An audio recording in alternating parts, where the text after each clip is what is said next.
wish you warm welcome in this wonderful session my biology classes, and I am Dhair Tiwari with more teaching experience and success. Friends, आज हम class 9th की biology को आगे चलाने जा रहे हैं। क्लास 9th की बायोलॉजी को हम आगे बढ़ाने जा रहे हैं।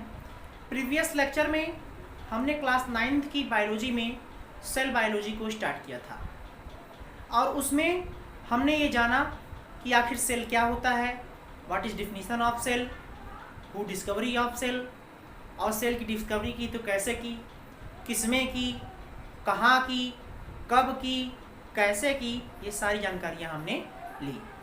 इसके अलावा हमने ये जाना कि जो सेल है वो सेल कैसी खोज किस चीज़ में खोल की गई, ये सभी तरह की जानकारियाँ हमने जानी और सेल थियोरी के बारे में भी हमने पढ़ा।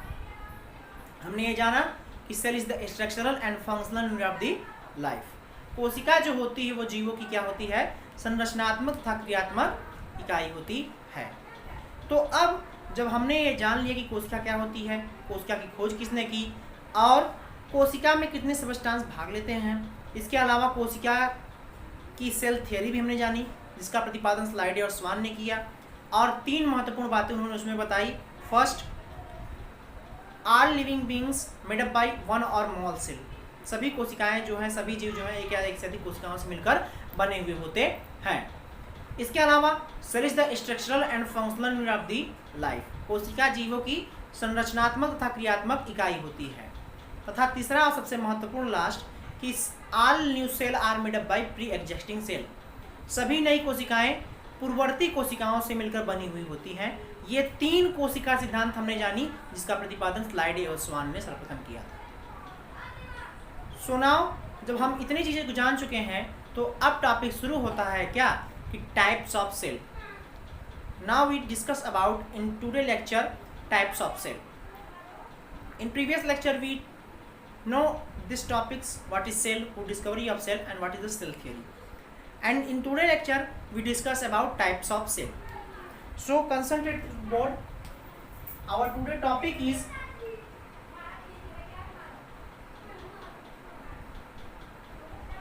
types of cell. मैं आपको पहले ही बता चुका हूँ यहाँ पे जो वर्ड सेल है ये जो है एक ग्रीक वर्ड से लिया गया है। कौन से वर्ड से? ग्रीक वर्ड सेला से लिया गया है, विच मीन्स स्मॉल कंपार्टमेंट और स्मॉल रूम। इस सेल जो वर्ड है ये ग्रीक वर्ड से लिया गया, इसका मतलब सेला होता है। सेला मीन्स स्मॉल कंपार्टमेंट और स्मॉल रूम। इस वर्ड से सेल की क्या हुई है, इवोल्यूशन हुई है। तो अब हम क्या जानने जा रहे हैं, types of cell. Our next topic is types of cell. कोशिका के प्रकार, कोशिकाएं कितनी प्रकार की होती हैं। तो मैं आपको बता दूं कि केंद्रक के आधार पर कोशिका के कार्य, संरचना, आकार, आकृति तथा मुख्य रूप से केंद्रक के आधार पर कोशिकाएं 2 प्रकार की होती हैं। कौन कौन? Prokaryotic and eukaryotic. देख लेते हैं इस चीज़ को हम कि कोशिकाएं 2 प्रकार की हैं। कौन कौन सी हैं?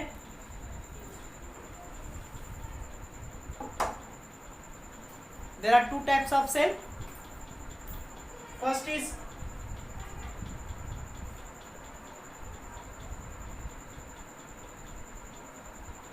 prokaryotic and second is eukaryotic. Okay students, देखिए प्रोकैरियोटिक और यूकैरियोटिक, और इस प्रोकैरियोटिक और यूकैरियोटिक की मीनिंग क्या होती है। आजकल की किताबों में भी क्या करता है कि ये बात प्रोकैरियोटिक और यूकैरियोटिक को हिंदी में नहीं लिखता, ऐसे ही मतलब ये प्रोकैरियोटिक यूकैरियोटिक जो हमने इंग्लिश में लिखा है इसको हूबहू हिंदी में लिखकर छाप देता है किताबों में। आपके एनसीईआरटी में भी प्रोकैरियोटिक और यूकैरियोटिक की हिंदी नहीं बताई गई है, डायरेक्ट उसने लिख दिया है प्रोकैरियोटिक और यूकैरियोटिक।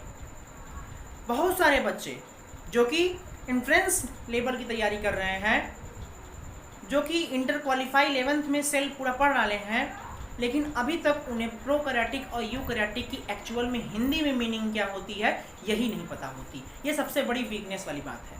लेकिन मैं आपको बता दूं कि प्रोकैरियोटिक, PROKARYOTIC, प्रोकैरियोटिक, इसको हम हिंदी में कहते हैं पूर्व केंद्र की, और यूकैरियोटिक को हम हिंदी में क्या कहते हैं, सुकेंद्र की। तो कोशिकाएं केंद्रक के आधार पर दो प्रकार की होती हैं। कौन कौन सी? पूर्व केंद्र की और सुकेंद्र की, प्रोकैरियोटिक एंड यूकैरियोटिक। तो अब आज के लेक्चर में हमको यही जानना है कि प्रोकैरियोटिक और यूकैरियोटिक का मतलब क्या होता है। तो इन्हीं को हम बारी बारी से एक एक करके देखते हैं कि क्या होता है प्रोकैरियोटिक और क्या होता है यूकैरियोटिक। चलिए, so first we discuss about prokaryotic.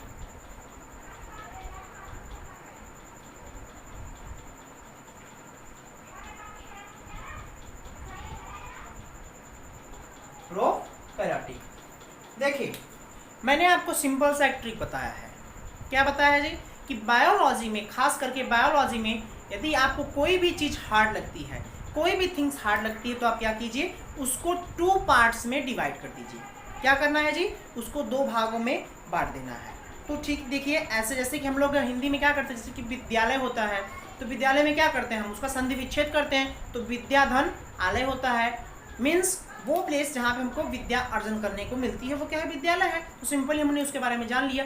तो ठीक इसी प्रकार क्या करना है, हमको प्रोकैरियोटिक को भी तोड़ना है। कोई भी चीज़ XYZ, कोई भी चीज़ अगर आपको बायोलॉजी में नहीं समझ में आती है, उसको आप 2 पार्ट्स में डिवाइड कर दीजिए, आसानी से वो आपको पता चल जाएगा। और मैं आपको यहाँ पे बता दूँ कि यहाँ पे जो प्रोकैरियोटिक हम पढ़ने जा रहे हैं, ये प्रोकैरियोटिक भी जो है 2 शब्दों से मिलकर बना हुआ है। Here the word prokaryotic is made up by 2 types of words. The prokaryotic is made up by 2 words. अब वो 2 वर्ड्स कौन कौन से हैं देख लेते हैं। तो देखिएगा इधर, प्रो एंड कैरियोटिक। देखिए यहाँ पे ये टॉपिक जो है थोड़ा सा हट के है, टिपिकल टाइप का है, बट यदि आपने यहाँ पे इंटरेस्ट बनाया और कंसंट्रेट होकर समझा तो टॉपिक कोई हार्ड नहीं है, आसानी से आपको समझ में आ जाएगा। तो देखिए प्रोकैरियोटिक हमने बताया कि here the word prokaryotic is made up by 2 words. The prokaryotic is made up by 2 word. First is pro and second is karyotic. Then what is means of pro? यहाँ पे प्रो का मतलब क्या होता है, तो मैं आपको बता दूं, प्रो मतलब क्या होता है? प्रिमिटिव।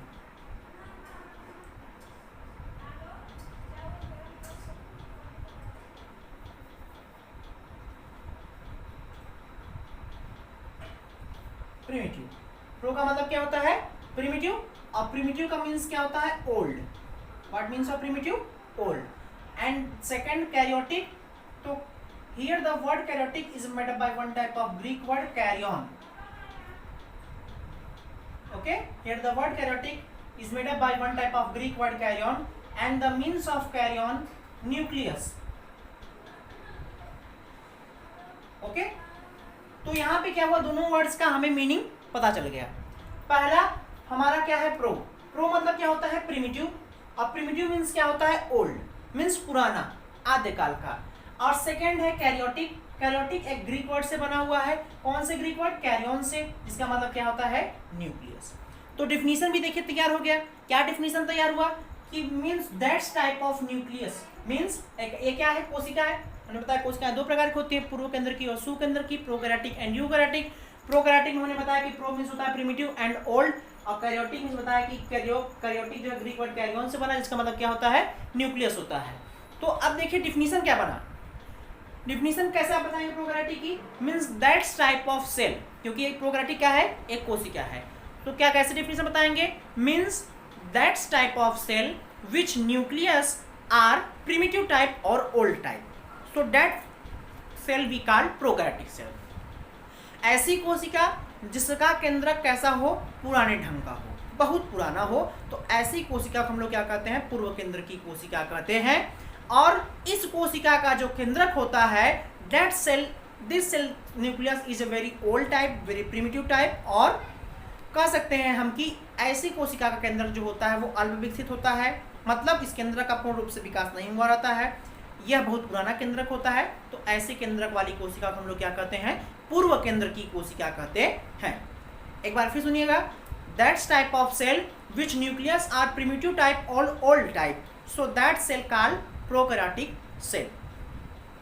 तो यहाँ पे मीनिंग क्या निकल रही है? Pro means primitive, primitive means old, old means ये थोड़ा बहुत ओल्ड नहीं, बहुत ओल्ड, आद्यकाल का, बहुत पुराना। मतलब जब कभी हमारे पृथ्वी की इवोल्यूशन हुई होगी, भाई पृथ्वी तो ऐसे बना नहीं, पृथ्वी के लिए भी एक क्या है प्रॉपर वे चला। तो जब पृथ्वी का क्या हुआ इवोल्यूशन हुआ, तो पृथ्वी का वो इवोल्यूशन पे हुआ तो भाई पृथ्वी हमारा जो है स्मूथ तो है नहीं, पृथ्वी हमारी स्मूथ है नहीं, तो उस पर इवोल्यूशन कैसे हुई जीवों की। अब यहाँ पे बात ये आती है कि पृथ्वी पे मतलब कि पृथ्वी की इवोल्यूशन कैसे हुई। तो देखिए हम लोग ये जानते हैं कि जो हमारा अर्थ है, हमने बहुत तरह की कहानियों में सुना कि अर्थ हमारा जो है वो सन से बना, ठीक, तरह तरह की पौराणिक कथाओं में हमने सुना है कि our earth is made up by a part of sun. देखिए क्या होता है कि जो सूर्य होते हैं हमारे, हाँ सूरज देवता सन, ठीक, सन क्या है, it is only one thing to provide energy directly. यह एक ऐसा स्रोत है, एक ऐसा माध्यम है जो कि हमको ऊर्जा प्रदान करता है। सूर्य एक अकेला ऊर्जा का स्रोत होता है जिससे हमको ऊर्जा मिलती है। ओके, एंड आल्सो वी से कि सूर्य एक पिंड होता है, यह क्या है पिंड है। ओके, और जो कि एक स्थान पर स्थिर रहता है। सूर्य क्या होता है, एक स्थान पर स्थिर रहता है।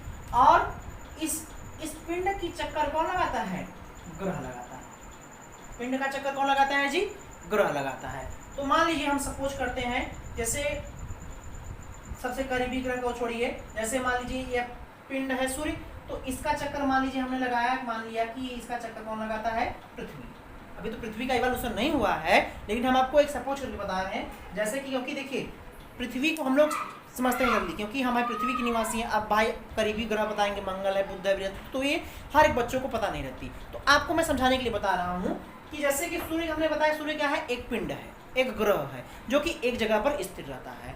और इस पिंड का चक्कर कौन लगाता है, इस पिंड का चक्कर कौन लगाता है, ग्रह लगाता है। पिंड का चक्कर कौन लगाता है, ग्रह। मान लीजिए ये क्या है, अर्थ है।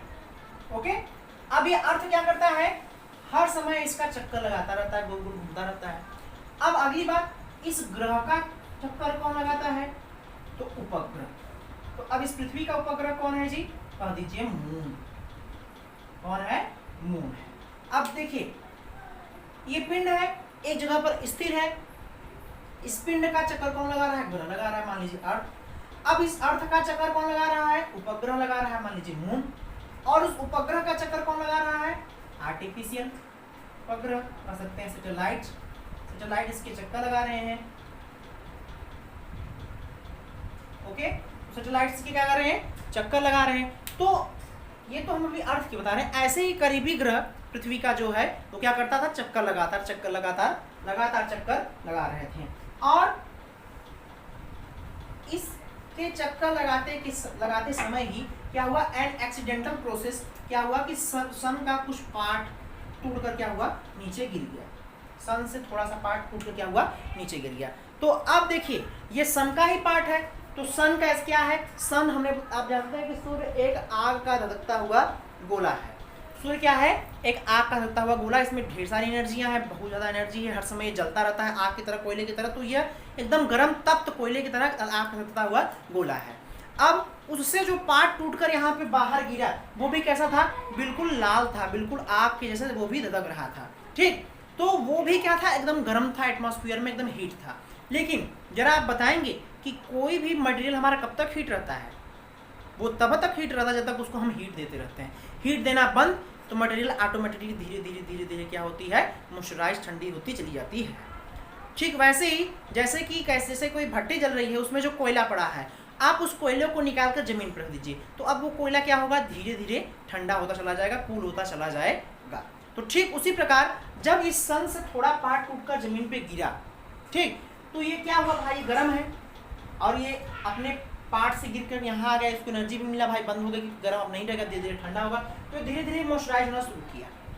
अगली बात, जब ये एटमॉस्फेयर में आया, जब ये अर्थ हमारा इसे टूटकर, मतलब कि टुकड़ा भाग से टूटकर जब नीचे गिरा, तो ये एटमॉस्फेयर में जब आया तो क्या थी कि एटमॉस्फेयर चारों तरफ की कोल्ड थी। ऐसा समझिए, ये इसके चारों तरफ क्या है जी, atmosphere. Okay, cool atmosphere, cool, ठंडी।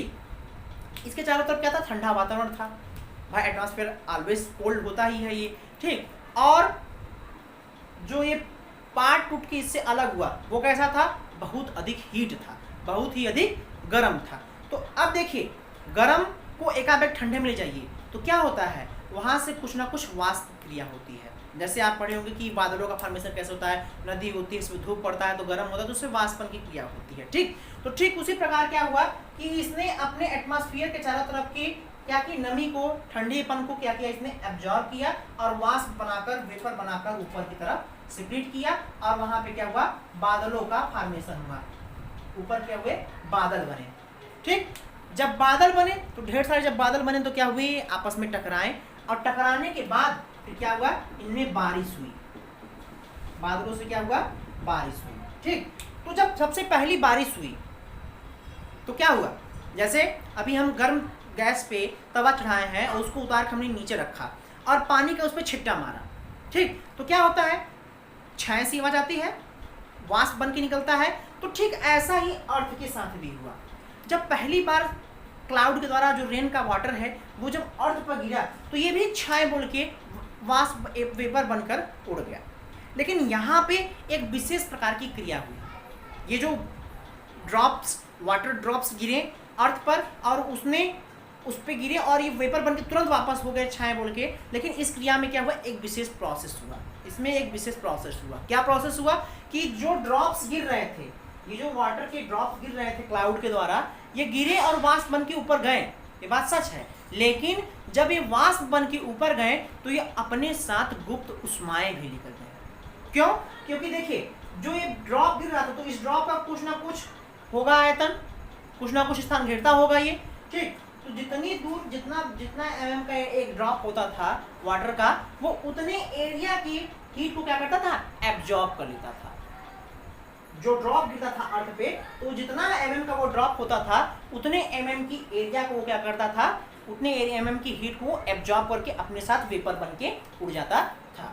इसलिए कहा जाता है कि जो हमारे वेपर होते हैं, जो वाष्प होता है, इसमें गुप्त उष्माएं होती हैं। ठीक, और इसीलिए कहा जाता है कि आग का जला हम ठीक हो जाता है, लेकिन वाष्प का जला जल्दी ठीक नहीं होता है। जैसे समझिए कभी जैसे कि कढ़ाई में सब्जी वगैरह बन रहा है, आप उसके ऊपर एकाएक हाथ ले जाइए, या फिर गैस पे रोटी को आप उलट फेर रहे हैं, उसको सेक रहे हैं, एकाएक वो क्या हो, फूट जाए, तो फूटने से क्या होती है, हमारे हाथ बहुत तेज जल जाता है और वो बहुत दिन तक क्या होता है, ऐसा लगता है बहुत तेज जलन हो रही है इसमें। ऐसा क्यों होता है, क्योंकि वाष्प में क्या होती हैं, गुप्त उष्माएं होती हैं और वो गुप्त उष्माएं क्या करती हैं, हमारे सेल के अंदर धंस के वहाँ की मतलब कि एरिया को डैमेज करते हैं और हमको बहुत तेज से जलन होती है।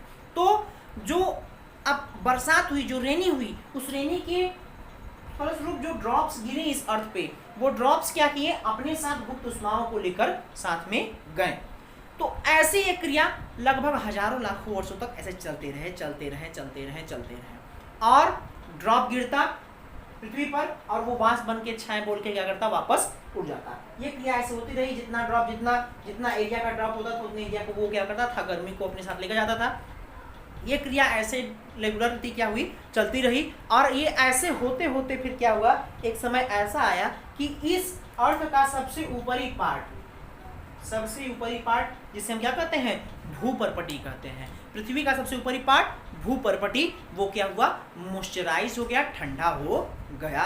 और जब ठंडा हुआ तो भाई अर्थ है ये स्मूथ तो होगा नहीं, फ्लैट तो होगा नहीं, उबड़ खाबड़ होगा। तो जो उबड़ खाबड़ था, गड्ढे थे, उसमें क्या हुए, जल भर गए, उन गड्ढों में क्या हुए, जल भरे। और जब जल भरे तो क्या हुआ भाई, जब ऑटोमेटिकली बात है, जब जल भरे तो उसमें डिफरेंट काइंड्स के न्यूक्लियस थे, न्यूक्लियस फ्यूज हुए और क्या हुआ कि एक लिविंग ऑर्गेनिज्म का निर्माण हुआ। तो पृथ्वी पर सबसे पहले आने वाला लिविंग ऑर्गेनिज्म कौन है, archaebacteria. It is the first living being of our earth who come firstly in at earth. सबसे पृथ्वी पर सबसे पहले आने वाला हमारा लिविंग बीइंग कौन है, आर्की बैक्टीरिया का आविष्कार हुआ।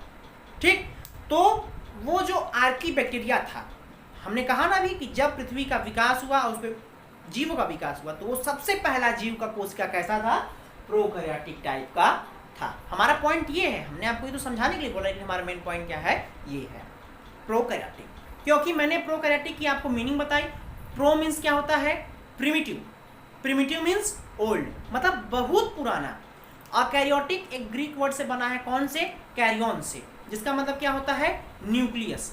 तो डिफिनीशन क्या बनी, ऐसी कोशिका जिसका केंद्र पुराना हो, आद्यकाल का हो, उसको हम लोग क्या कहते हैं, पूर्व केंद्र की कोशिका कहते हैं। तो पुराना है ना जी, जब भाई सोचिए कितना पहले की बात बता रहे हैं, पृथ्वी का विकास हुआ, हाँ घूमे, टक्कर हुआ, टूटा, नीचे गिरा, ठंडा हुआ तो उस पर पानी रुका, फिर जीव बना। हाँ, तो भाई उसके बाद फिर Monera, Protista, Fungi, Plantae, Animalia, फिर उसके बाद फिर प्रोटोजोआ, पोरीफेरा, स्लेंडेटा, Platyhelminthes, Aschelminthes, annelids, arthropod, mollusc, Echinodermata, chordate तब हम बने। और कार्डेट में भी हम फिर कैसे बने? कार्डेट में फिर एवीज आई, फिशरी आई, रेप्टाइल्स आए, तब लास्टली में हम मैमेलियाज बने। तो इतना लंबा चौड़ा बात हुई, लेकिन ये कैसे कोशिका की हम बात करें? सबसे पुराना, हाँ, मतलब कि सबसे पहला जब पृथ्वी पर जीव बना उसकी कोशिका कैसी थी? प्रोकैरियोटिक टाइप का था। तो है ना ये बहुत पुराना टाइप का, तो ये होता है प्रोकैरियोटिक। ओके, फिर से समझ लीजिए। Here the word prokaryotic is made, the prokaryotic is made up by two words, first is pro and second is karyotic. And the word, the means of pro primitive, and primitive means old, means बहुत पुराना, आदिकाल का। And karyotic, it is one type of Greek word carrion which means nucleus. So what is definition make these things? Means that type of cell which nucleus is a primitive type, which nucleus is a old type, so that cell we call prokaryotic cells. इतना clear जी? जब इतना clear हो गया तो अब आगे की बातें आपको आसानी से समझ में आ जाएगा। चलो, तो अब प्रोकैरियोटिक हमने समझ लिया, तो अब हम यूकैरियोटिक को भी समझ लेते हैं। भाई यूकैरियोटिक क्या होता है देख लीजिए।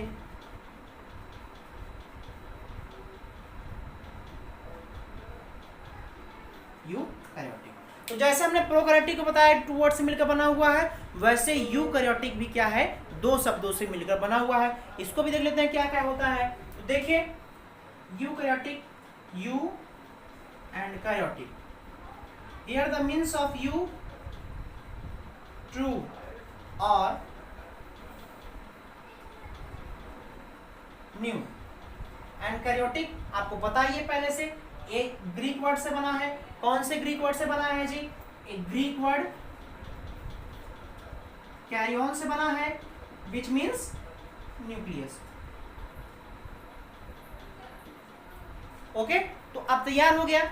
यू मीन्स क्या होता है? ट्रू और न्यू, मतलब सत्य या नया। और karyotic Greek word karyon which means nucleus. तो अब डिफिनेशन क्या बना? ऐसी कोशिका जिसका केंद्र सत्य हो या नया हो, तो ऐसी कोशिका को हम लोग क्या कहते हैं? सुकेंद्र की कोशिका कहते हैं। हमने बताया ना यूकैरियोटिक मतलब सु में सुंदर, अच्छा, व्यवस्थित हो, उसको क्या कहते हैं? सुकेंद्र की कोशिका कहते हैं। तो डिफिनेशन कैसे बनेगा? That's type of cell which nucleus is true type, which nucleus is new type, so that's nucleus, so that cell we called eukaryotic cell। ठीक, अब नया क्या हुआ इसमें? अब हमने कहा कि ऐसी कोशिका जिसका केंद्र कैसा हो? नए ढंग का हो। अब इसमें नया ढंग का क्या बना? अब हमको ये देखना है कि इसमें भाई नया ढंग की क्या बनी बात। तो नया ढंग अब क्या बना, अब इसको हम देखते हैं। ठीक, तो इसके लिए हमको अब प्रोकैरियोटिक और यूकैरियोटिक को ब्रीफ से समझना होगा। तो चलिए देखते हैं प्रोकैरियोटिक और यूकैरियोटिक को ब्रीफ में होता क्या है।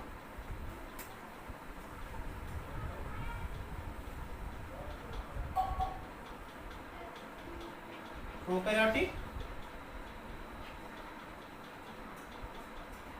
And eukaryotic. ठीक, दोनों में हम कंपैरिजन करते हैं। ऑटोमेटिकली दोनों में जब कंपैरिजन करके पढ़ेंगे हमको समझ में आ जाएगा कि दोनों में होता क्या है। तो देखिए, प्रोकैरियोटिक की बात हम कर रहे हैं। सबसे पहले हम प्रोकैरियोटिक बात करें, फिर यूकैरियोटिक की बात करते हैं। तो देखिए, सबसे पहले हम कोशिका की बात कर रहे हैं। तो कोई भी कोशिका होगी, कोई भी कोशिका मतलब चाहे वो प्रोकैरियोटिक हो, चाहे वो यूकैरियोटिक हो, चाहे वो प्लांट सेल की हो, चाहे वो एनिमल सेल की ही क्यों ना हो, सभी कोशिकाओं में सबसे बाहर की ओर क्या पाया जाता है? एक विशेष प्रकार का परत होता है। क्या बात बोला मैंने? कोई भी कोशिका हो, चाहे वो प्रोकैरियोटिक हो, चाहे वो यूकैरियोटिक हो, चाहे वो प्लांट सेल हो, चाहे वो एनिमल सेल हो, सभी कोशिकाओं में क्या होता है? सबसे बाहर की ओर एक विशेष प्रकार का क्या पाया जाता है? पदार्थ पाया जाता है, जो कि क्या करता है? इस कोशिका को सुरक्षा प्रदान करता है, इसके खाद्य पदार्थों को बांध के रखने का कार्य करता है, और इसके चारों तरफ से इसको घेरे रहता है। इस परत को, इस भित्ति को क्या कहते हैं हम लोग? कोशिका झिल्ली, कोशिका कला, या सेल मेम्ब्रेन, या प्लाज्मा मेम्ब्रेन कहते हैं। ठीक, तो ये क्या है? एक सेल है। और इस सेल में सबसे बाहर की ओर आउटर सरफेस पे क्या होता है, एक स्पेशल टाइप का क्या होता है, लेयर होता है, एक स्पेशल टाइप का क्या बना होता है, आवरण बना होता है। और ये आवरण क्या करता है, इस कोशिका को सुरक्षा प्रदान करता है। जैसे समझिए, जैसे हम कोई चीज़ लेने आते हैं, जैसे मान लीजिए हम मार्केट में सब्जी लेने गए, ठीक, तो सब्जी लेने के बाद हम पॉलीथीन मानते हैं, भैया एक पॉलीथीन दीजिए इसको लगाने के लिए। तो उस पॉलीथीन को हम लोग क्यों लेते हैं सब्जी के लिए, क्यों, क्योंकि उस पॉलीथीन में हमारी सब्जी क्या है, सुरक्षित रहेगी। और ये पॉलीथीन क्या करती है, उस सब्जी को बांध के रखती है। वरना अभी 1 किलो आपको आलू जो है हाथ में लाना हो तो क्या होगा, कभी एक आलू वहाँ गिरेगा, कभी एक आलू वहाँ गिरेगा, आप बीनते रहेंगे, ठीक। लेकिन पॉलीथीन में लेने के बाद क्या होता है, वो बच जाता है, सुरक्षा प्रदान होता है, हाँ, हमारा सबसे मटेरियल बचा रहता है। तो ठीक उसी प्रकार जो एक कोशिका है, इस कोशिका के चारों तरफ एक स्पेशल टाइप का क्या पाया जाता है, लेयर पाया जाता है जो कि क्या करता है, कोशिका के पदार्थों को बांध रखता है। जैसे हमने बताया कि वो सब्जी को आपको संभाल रखता है, बांध रखता है, ठीक उसी प्रकार ये सेल मेम्ब्रेन क्या करता है, उस कोशिका के पदार्थ को बांध के रखने का कार्य करता है। सेकेंड, उसे सुरक्षा प्रदान करता है, उसके खाद्य पदार्थों को संभाल के रखता है। और इस लेयर को हम क्या कहते हैं, कोशिका झिल्ली। अब एक किसकी झिल्ली है, कोशिका झिल्ली। देखिए बच्चे इसी में हमेशा कंफ्यूज रहते हैं, हमेशा कमेंट करके पूछे sir what is cell membrane, what is cytoplasm, what is nuclear membrane, what is nucleoplasm. देखिए बच्चा, सिंपल सा तरीका मैं आपको बता रहा हूँ। ये झिल्ली किसकी है, मेम्ब्रेन किसका है, कोशिका का है। तो किसकी झिल्ली हो गई, कोशिका झिल्ली हो गई। अरे ऐसे समझिए भैया, जैसे आप सब्जी लेने जाते हैं, ठीक, तो सब्जी वाले क्या कहते हैं, भैया एक सब्जी की थैली दीजिए, ये कहते हैं ना। मार्केट में गए दूध लेने के लिए, भैया कहते हैं एक दूध का पैकेट दीजिए, एक दूध का थैली दीजिए। पार्ले बिस्किट लेने गए तो भैया एक पार्ले का पैकेट दीजिए, एक पार्ले बिस्किट दे दीजिए। तो वो जो पैकेट कह रहे हैं वो किसका कह रहे हैं, दूध का कह रहे हैं, सब्जी का कह रहे हैं, पार्ले का कह रहे हैं। एक्चुअली में मतलब अब निकला क्या मीनिंग, कि जिसका जो मटेरियल है वही उसका वो सब नाम जोड़ दी उसके अंदर, ठीक।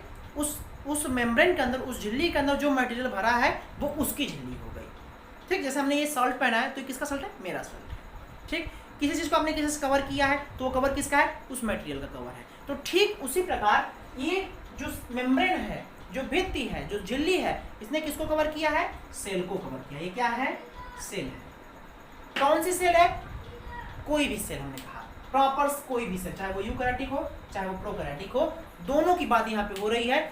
उसमें सबसे बाहर की ओर एक विशेष आवरण होता है जो कि क्या करता है, इस कोशिका को बांध कर रखने का कार्य करता है, इस पदार्थों को, और इसे सुरक्षा प्रदान करता है, इस खाद्य पदार्थों को बांध कर रखने का कार्य करता है। इसे क्या कहते हैं, इस झिल्ली को हम लोग कोशिका झिल्ली, कोशिका कला या सेल मेम्ब्रेन,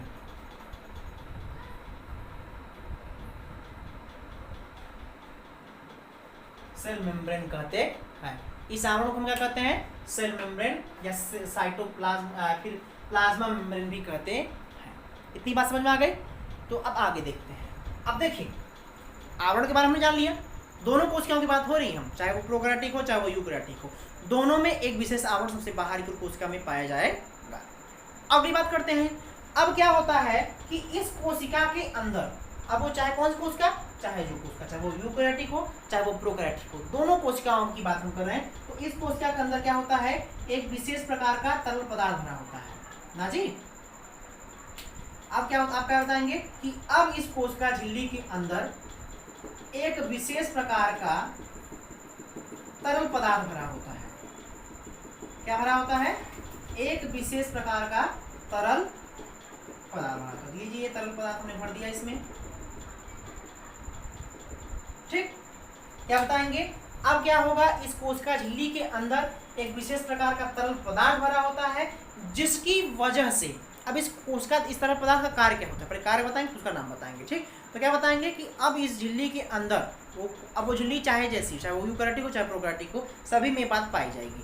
तो क्या बताएंगे कि अब इस झिल्ली के अंदर एक विशेष प्रकार का तरल पदार्थ पाया जाता है, जिसकी वजह से यह कोशिका, पहली बात, यह कोशिका जीवित मानी जाती है, ठीक। क्योंकि मैंने आपको पहले बता दिया कि कोई भी सेल तभी तक जीवित मानी जाएगी जब तक उसके अंदर का फ्लूइड, उसके अंदर का द्रव क्या हो, भरा है। अगर उसके अंदर का फ्लूइड सूखा तो वो सेल डेथ सेल मानी जाएगी। ओके, जैसे समझिए, ये आपके सामने व्हाइट बोर्ड बना है, किसका बना हुआ है जी, लकड़ी का बना हुआ है। तो वो लकड़ी कैसी लकड़ी है, एक डेथ सेल है। हाँ, हम लोग जैसे कोई चेयर बनाते हैं, लकड़ी की बनाते हैं, या कोई स्टिक्स वगैरह लिए हैं, लकड़ी के लिए हैं। सिंपली ऐसे समझिए, जैसे डस्टर है हमारे हाथ में, तो ये डस्टर किसका बना हुआ है जी, लकड़ी का बना हुआ है, वुड, वुड मैट है, ये लकड़ी का बना हुआ है, लेकिन ये लकड़ी कैसी है? मृत कोशिका है भाई। ये लकड़ी भी कोशिका की बनी हुई है। हमने बताया था कि चाहे प्लांट हो चाहे वो सेल हो, सभी लिविंग बींग कराते हैं और सभी लिविंग बींग सेल्स के बने होते हैं। तो ये लकड़ी की बनी हुई है, लेकिन कैसी लकड़ी है? डेथ सेल है। क्योंकि कभी कोई भी कोशिका तब तक जीवित मान जाएगी जब तक उसके अंदर का ये जो स्पेशल टाइप का फ्लूइड है ये भरा हुआ है, तब तक वो कोशिका जीवित कोशिका है। फ्लूइड सूखा तो कोशिका मरी। तो इस डस्टर में क्या हुआ है? इस डस्टर का जो फ्लूइड है, इस मतलब इस डस्टर नहीं बात करें, इस लकड़ी की बात करें, इस लकड़ी का फ्लूइड क्या है? सूख गया है, इसलिए एक ऐसी कोशिका है डेथ कोशिका मानी जाती है। तो क्या बताएंगे अब? इस परत के अंदर, इस झिल्ली के अंदर एक विशेष प्रकार का तरल पदार्थ पाया जाता है और जिसकी वजह से यह कोशिका जीवित मानी जाती है। क्या बताएंगे? जिसकी वजह से कोशिका जीवित मानी जाती है।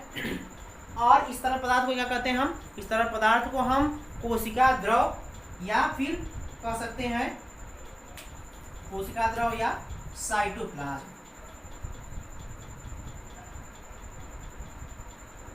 साइटोप्लाज्म कहते हैं। क्लियर जी? ये दोनों की बात अभी तक हो रही है। प्रोकैरियोटिक में भी इतना होता है, यूकैरियोटिक में भी इतना है। कोशिका झिल्ली भी होती है, कोशिका द्रव भी होता है। अब बात करते हैं, अब आपको तो ऐसा लग रहा होगा कि सर दोनों बात अभी सिमिलर बता नहीं, इसमें भी होता है इसमें भी होता है, तो अंतर क्या हुआ?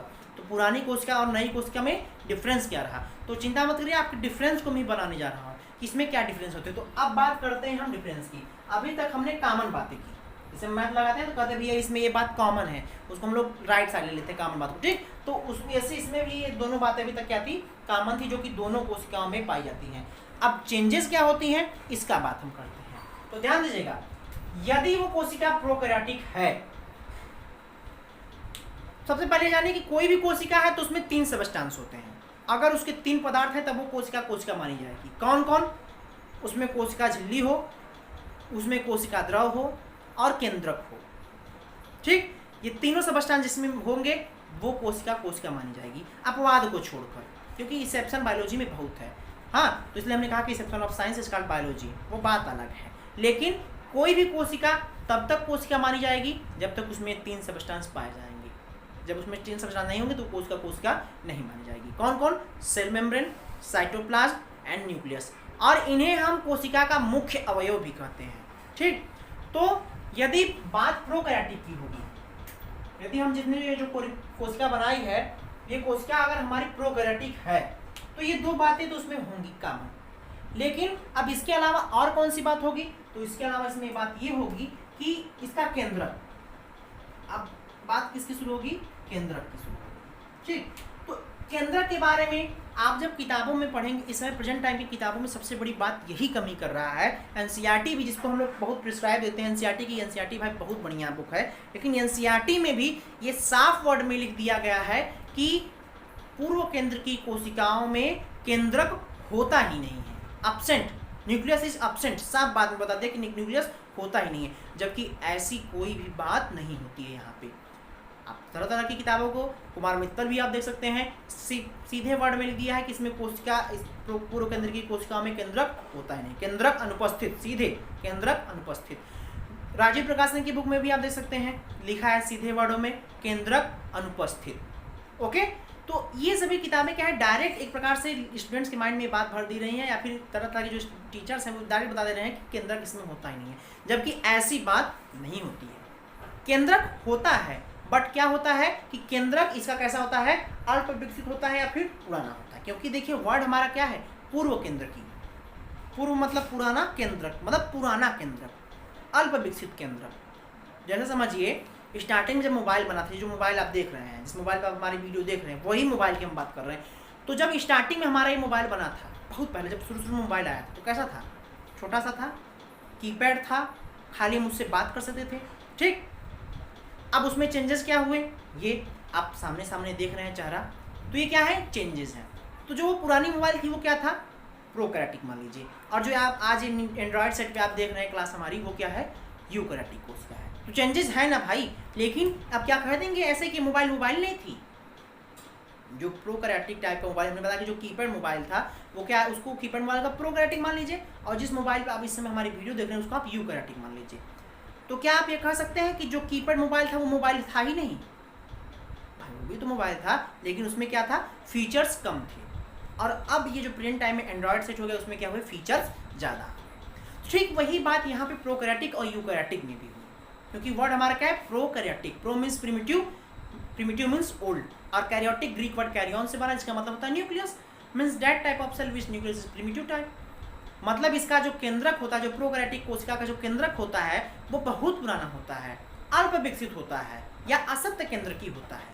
ये बात कर सकते हैं, ठीक है। लेकिन अगर ये कहिए कि केंद्रक होता नहीं है, तो ये सरेसर गलत बात आप बता रहे हैं। ठीक, तो स्टूडेंट्स अब आप ये जानते रहेंगे कि प्रोकैरियोटिक कोशिका होता है, उसका केंद्रक कैसा होता है, पुराना होता है, अल्प विकसित होता है। ठीक, और ऐसे केंद्रक को हम लोग अल्प विकसित केंद्रक, पूर्व केंद्रक या फिर न्यूक्लियोइड कहते हैं। प्रोकैरियोटिक कोशिका हम लोग न्यूक्लियस को कैसे डिनोट करते हैं, न्यूक्लियोइड से। ओके, तो प्रोकैरियोटिक कोशिका में केंद्रक कैसा पाया जाता है, अल्प विकसित केंद्रक, पुराना केंद्रक, या फिर इसे हम क्या कर सकते हैं, न्यूक्लियोइड कर सकते हैं, न्यूक्लियोइड कहते हैं। इतना क्लियर हो गया जी, क्या कहते हैं इसको हम लोग, न्यूक्लियोइड कहते हैं। तो अब ये मत कहिएगा किताबों को देखकर कि प्रोकैरियोटिक कोशिका में केंद्रक होता नहीं, होता है, पर कैसा होता है, पुराना होता है, अल्प विकसित होता है, या फिर असत्य तरीके का केंद्रक होता है। तो अब ये जानते हैं कि भाई हमने कहा कि पुराना केंद्रक होता है, अल्प विकसित केंद्रक होता है, तो क्या होता है ऐसा इस केंद्रक में जिसको हम लोग वैसे इसका क्या कहते हैं ना, पुराना केंद्रक कहते हैं। तो अब वो बात देखिए, तो देखिए केंद्रक जो होता है, केंद्रक में क्या पाया जाता है, मुख्य रूप से क्रोमेटिन थ्रेड होता है। मुख्य रूप से क्या होता है, क्रोमेटिन थ्रेड होता है, और क्या होता है, केंद्रक द्रव होता है। तो भाई अभी केंद्रक अल्प विकसित, तो इसमें केंद्रक द्रव तो होगा नहीं। ठीक, तो अब इसमें क्या बचा, क्रोमेटिन थ्रेड। तो देखते हैं इसमें क्रोमेटिन थ्रेड क्या होता है। तो प्रोकैरियोटिक कोशिका के केंद्रक में जो क्रोमेटिन थ्रेड अंदर, तो इसमें पूर्ण विकसित है नहीं। तो प्रोकैरियोटिक कोशिका में क्या पाया था, ये जो क्रोमेटिन थ्रेड होता है वो कैसा होता है, बेहद उलझा हुआ रहता है। कैसा इसका केंद्रक होता है, बेहद उलझा हुआ रहता है, और डायरेक्टली साइटोप्लाज्म के कांटेक्ट में होता है।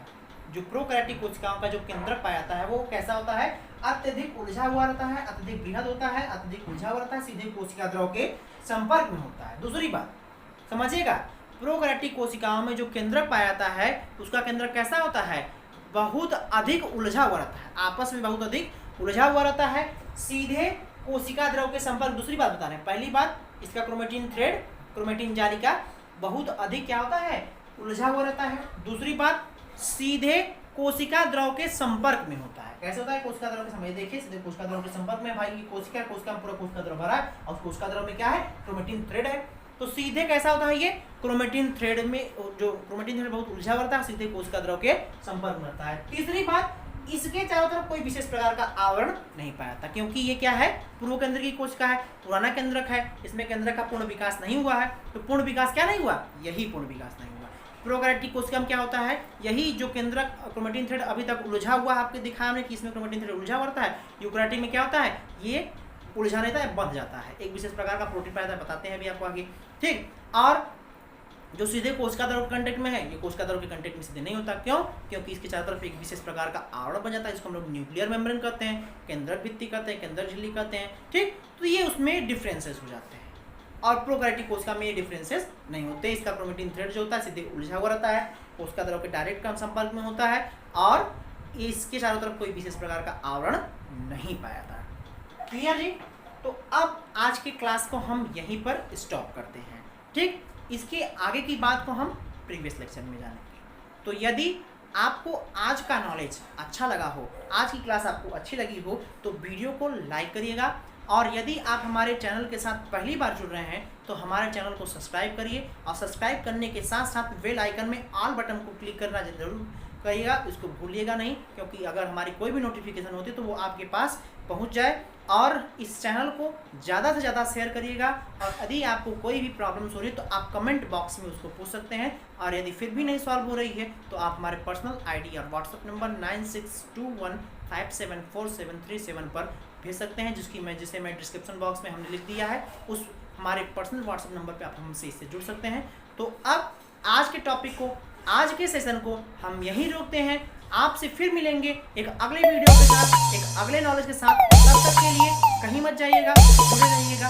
Bye bye.